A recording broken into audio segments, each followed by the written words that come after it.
पुढच्या विशेष बातमीकडे वळूया। बेताल वक्तव्य करणाऱ्या प्रशांत कोरटकरला कधीही अटक होऊ शकते। प्रशांत कोरटकरचा जामीन अर्ज कोर्टानं फेटाळलाय।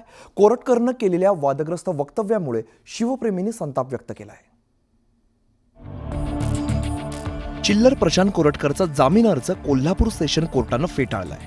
मात्र भावना दुखावणारी वक्तव्य करणारा प्रशांत कोरटकर हा अजून सुद्धा फरारच आहे। पोलिसांच्या रडारवरती असलेला कोरटकर अजूनही सापडू शकला नाहीये। इतिहास संशोधक इंद्रजित सावंत यांना फोन करून कोरटकरने धमकी दिली होती। छत्रपती शिवाजी महाराज आणि छत्रपती संभाजी महाराजांबद्दल वादग्रस्त वक्तव्यही कोरटकरनं केली होती। परिणामी कोरटकरला अटक कधी होणार असा प्रश्न आता निर्माण झालाय। पोलिसांनी कुठल्या बिळात बसला असेल तिथून बाहेर काढून अटक करावी आणि कायद्यानुसार जे काय कारवाई करायची ती केली पाहिजे। हा एकटाच आहे का की ह्याच्या पाठीमागं कोणतं षडयंत्र आहे का महाराष्ट्र अशांत करण्याचं? प्रशांत कोरटकरला या आधीच 2 वेळा अंतरिम जामीन मिळालेला होता। मात्र यावेळी कोर्टाने त्याला दणका दिलाय।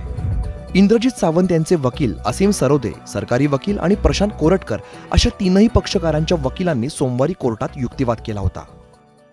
छत्रपती शिवाजी महाराज, आमचे शंभूराजे, राष्ट्रमाता जिजाऊ साहेब यांच्याबद्दल अत्यंत हीन पातळीवर जाऊन जी विकृत विधानं केलेली होती त्यानं व्यथित होऊन मी हे सगळा विषय लोकांसमोर आणला होता।